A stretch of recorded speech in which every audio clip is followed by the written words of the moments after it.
Welcome to the Neuropathy Support Group and Podcast. I'm Chris, and I'm so glad you tuned in. It's my hope with this podcast to help all of us gather information that might help those that need support dealing with this debilitating issue.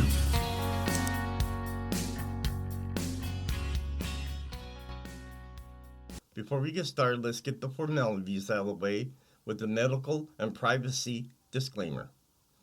I am not a doctor or medical professional. The information on this podcast is from personal experiences and is meant for group support.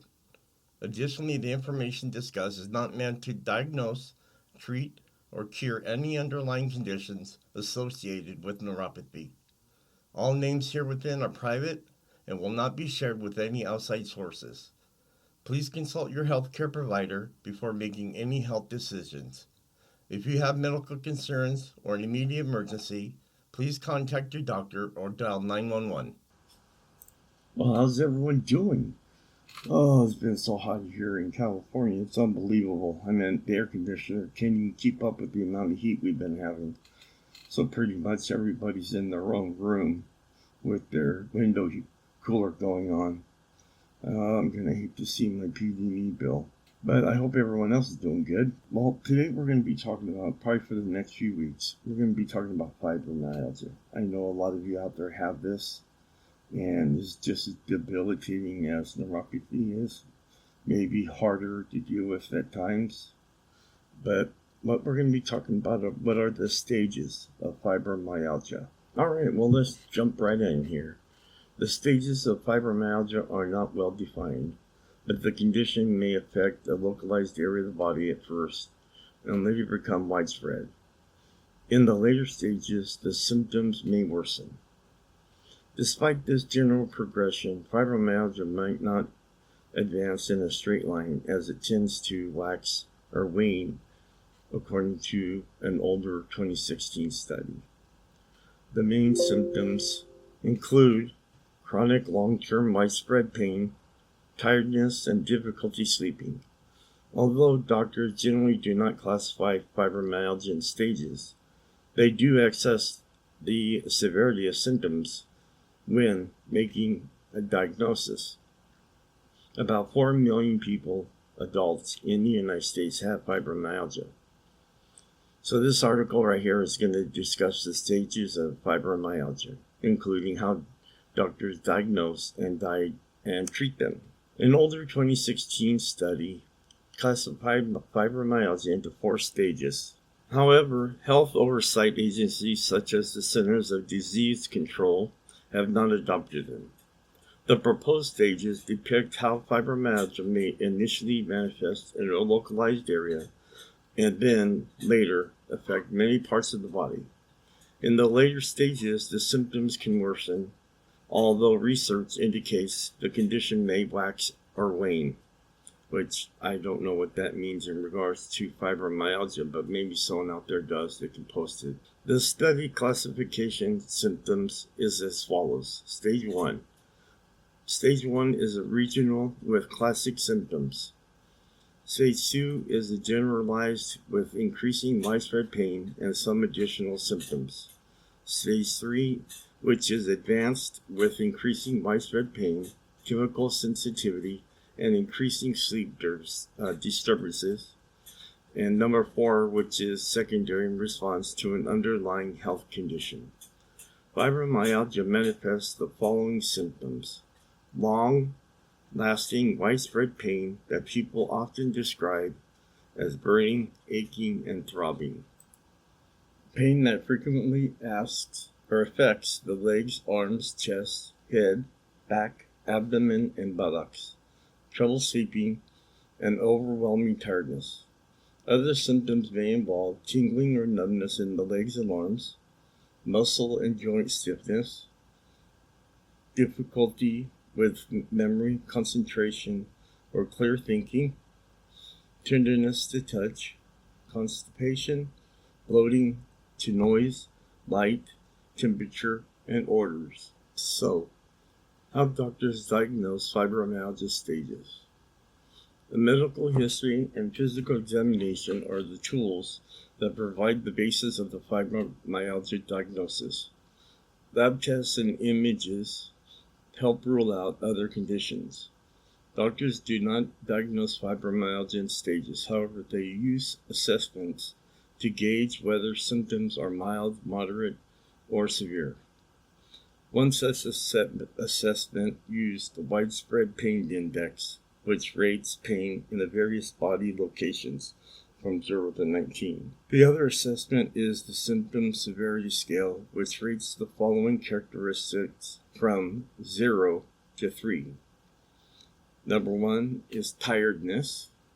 Number 2 is sleep disturbances. Number 3 is thinking difficulties. And number 4 is general body symptoms.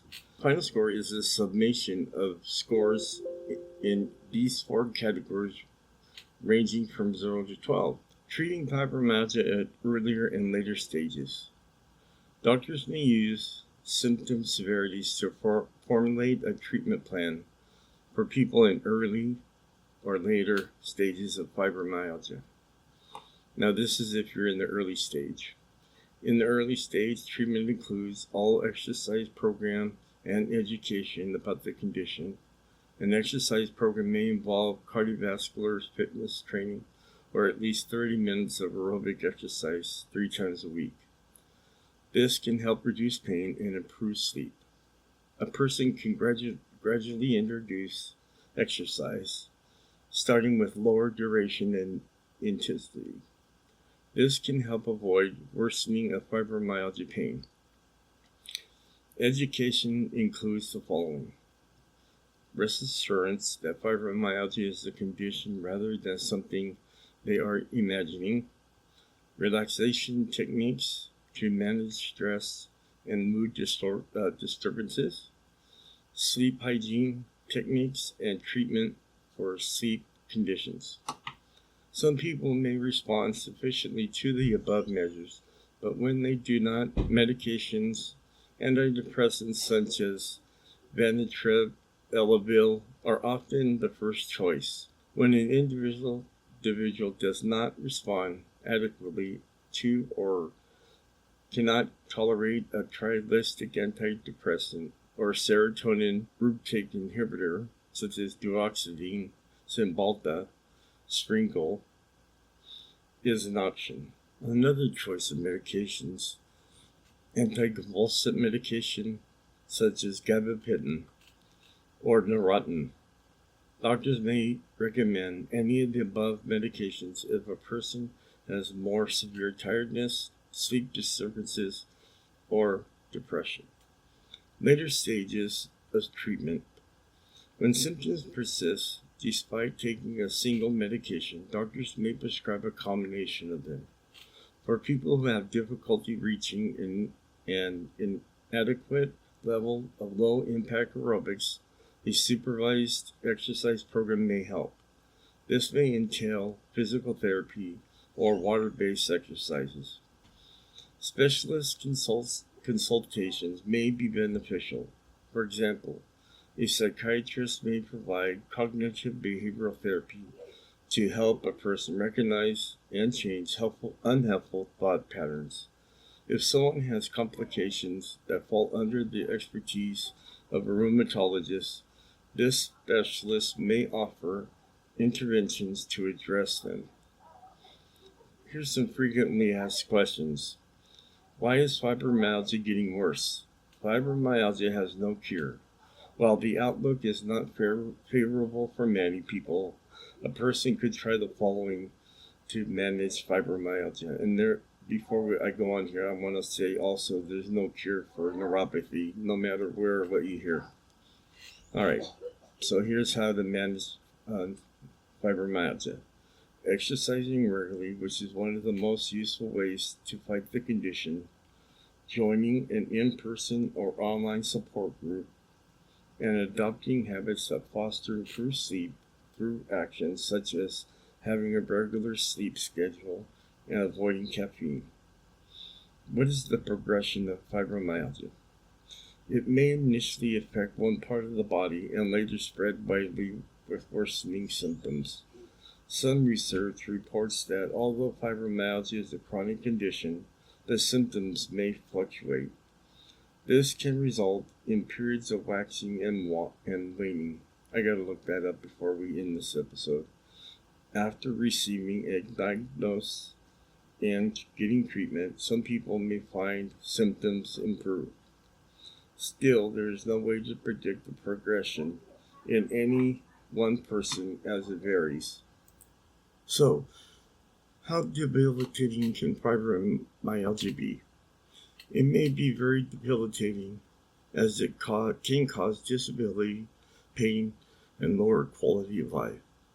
Some complications may include more hospitalizations, higher rates of major depression, higher rates of conditions such as arthritis, osteoarthritis, and rheumatoid arthritis, and higher death rates from injuries and suicide. And I know I've made some other episodes about that, but depression does come along with these chronic pain issues because you're in so much pain and you just want it to stop. And what's nice also is they've made it a lot easier to get a hold of somebody in the suicide hotline. Now the phone number is just 988, and that's going to patch you right through to somebody. They still have the 1-800 number, and that's 1-800-273-8255. But like I said, now with this new lifeline, it just makes everything so much quicker, and that's what you need. Well, an older 2016 study classifies fibromyalgia into 4 stages. Doctors do not generally use this system. The fluctuating nature of the condition may make it difficult to classify a person as being in a particular stage. However, doctors do assess the severity of symptoms to determine if they are mild, moderate, or severe. Early in fibromyalgia, treatments may involve education and exercise. When such measures are not adequate, a doctor may prescribe medications. The first choice may be a tricyclic antidepressant, but when this is not effective or well tolerated, other options may include an SNRI or anticonvulsant. Well, that ends this episode. Thank you for all being here. I really appreciate it. And I'm also thankful for some of the shout outs I got for the episode I just posted last week. So thank you very much. I'm glad some of these episodes are helping you out in any way I can.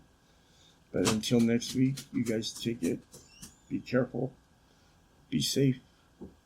And make sure you stay out of this sun. And I will talk to you next Monday. Bye. As we come to a close, it's my hope this podcast and other sources, such as product reviews that I have discussed today, can better our lives and give us some relief dealing with neuropathy. This episode plus others are posted every Monday on Facebook, Twitter, Instagram, iTunes, Spotify, and Stitcher. And finally, whatever life throws at you, even if it hurts you, just be strong and fight through it. Remember, strong walls shake, but never collapse. Talk to you next Monday.